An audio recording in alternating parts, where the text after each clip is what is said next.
We've taken some bold steps. We took the original boldest step of all when we closed very early with China. That helped us save thousands of lives. And we went very early with Europe, and I think that will likewise be very good, and hopefully we can get it back together very quickly in terms of reestablishing with China. That's on track to something happen fairly quickly because they've made a lot of progress over the last 3 or 4 weeks. And certainly with Europe, we think we can go hopefully very quickly. They have some hot spots that are really bad, but they'll get them better. Germany, I guess, has some problems now. France has some problems, some pretty big problems. And Italy, of course, is probably record-setting in terms of what they've gone through. Italy's having a very hard time. But we think we'll reestablish very quickly once this ends, and it's just a question of time. And I think it'll go pretty quickly. Stay away from people and wash your hands and do all of the things that we're supposed to be doing a little bit anyway. But it'll go very quickly. I know that we were just talking that Ireland's closed their schools, and maybe I'd ask the Prime Minister to say a little bit about what you're doing in Ireland having to do with what we're going through. Well, first of all, thank you, Mr. President, for having us again here today and going up to St. Patrick's Day.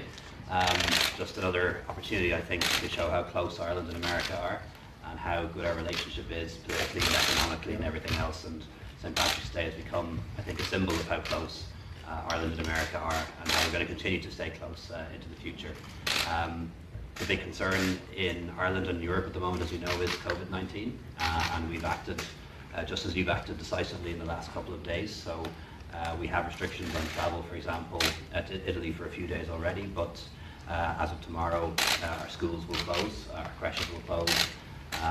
We're banning all indoor gatherings of more than 100 people and outdoor gatherings of more than 500. This is all based on the public health advice from our CDC that we need to do this for a couple of weeks to make sure the virus doesn't spread. And we're particularly trying to protect older people and people with chronic diseases. So we've had about 30 or 40 cases so far, 1 death. We have a real concern that could rise, and that's why we're taking the action that we're taking. But as you know, it's a virus that's gone pandemic. It's all over the world, knows no borders, knows no nationalities, and I think we all need to work together in the world on this. And America in particular, you're the richest country in the world. You've got great scientists, great companies, great universities, and we need them working on treatments, working on tests, and working on a vaccine, because that's what will get us on top of it. Right, and we're making great progress there, I will say. And I was with the Vice President this morning, who I know is heading up the task force for you, and he gave me a lot of confidence that you're getting on top of this and investing. Right. Mr. President, can you confirm if Ireland will be excluded from your travel ban, that your European travel ban you announced last night? Well, they know, and I think it was made very clear last night who is and who isn't. We'll be discussing that. We'll be discussing some of the moves that we're going to be making, and I think it's going to work out very well for everybody. But it's a world problem, and you do need separation in some cases. You have some areas that are very heavily infected, and you have some areas that aren't, frankly, but we do need separation for a little period of time in some cases. What about the stock market? Just saying that the President has excluded Ireland from the travel ban. And one of the things we have in Ireland is CBP, American Border Security in Ireland. Went through it myself yesterday, and they were asking the right questions, whether people have been to China, things like that. So that puts us in a slightly different position. And one of the reasons UK basically has been, it's got the border, it's got very strong borders, and they're doing a very good job. They don't have very much infection at this point, and hopefully they'll keep it that way. Mr. President, there are many European leaders who are upset that they weren't consulted about the travel ban. Can you explain your rationale for not consulting with them first before announcing it last night? Well, we get along very well with the European leaders, but we had to make a decision, and I didn't want to take time, and you know, it takes a long time to make the individual calls, and we are calling, and we have spoken to some of them prior to, some of the majors prior to.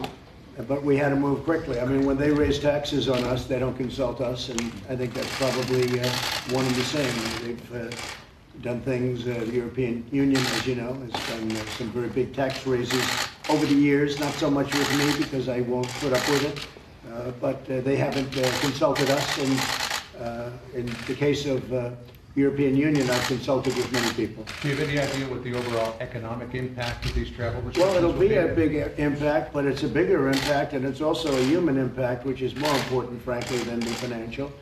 When you lose thousands of additional lives. As an example, if I didn't close very, very early, Leo, you know, we closed very early with China, and I took a lot of heat, including from you people, a lot of heat. They called me everything from a racist to everything else. It was terrible.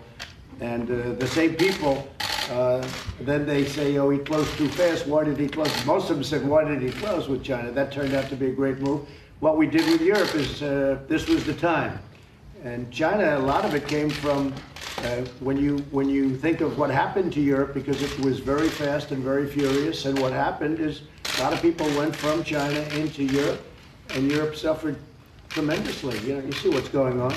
And so I just wanted that to stop as it pertains to the United States, and that's what we've done. We've stopped. What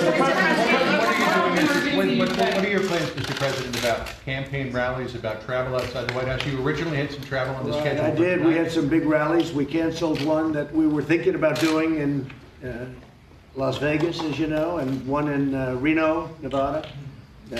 We had one.